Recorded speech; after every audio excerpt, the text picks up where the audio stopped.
এই শীতের সকালে হঠাৎ ডিউটি থেকে এসে ভাবলাম আজকে একটু বেগুন ভর্তা খাবো একদম ঝাল ঝাল করে। আবার এদিকে আবার গাছে ধনে পাতা দিয়ে তাও আবার তো উপরে চলে এলাম, এসে দেখছি এত সুন্দর ধনে পাতা গাছ হয়েছে, পুরো একদম টাটকা টাটকা, পুরো সবুজ সবুজ, দেখে মনে হচ্ছে কাঁচা খেয়ে নিই একদম চাপিয়ে।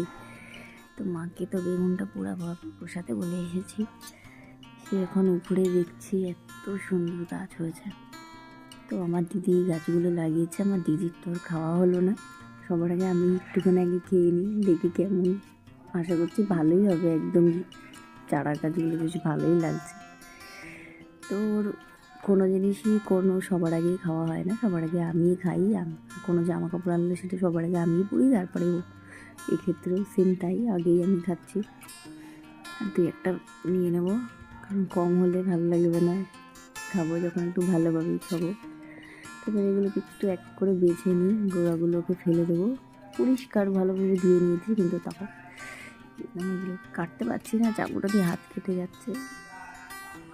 তো এবার বেগুনটা মাখা করবো, একটু ঝাল ঝাল করেই খাবো, কারণ আমার একটু ঝাল ঝাল বেশ ভালোই লাগে। মাকে বলেছি বেগুনটা তো কিন্তু পোড়া বসাও, সে সুন্দর করে বেছে রেখেছে।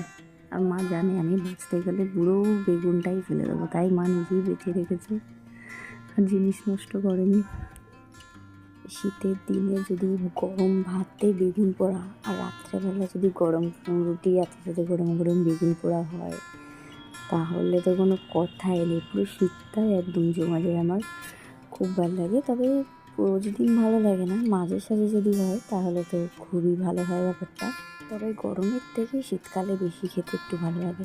মাখা হয়ে গেছে, এবারে ভাতটা নিয়ে এসে ভাতের সাথে খাওয়া শুরু করে দিই। গরম গরম ভাত আর কিছুতেই সহ্য করতে পারছি না, কতক্ষণে খাবো, মুখে দেবো ব্যাপারটা। খাওয়া শুরু করি।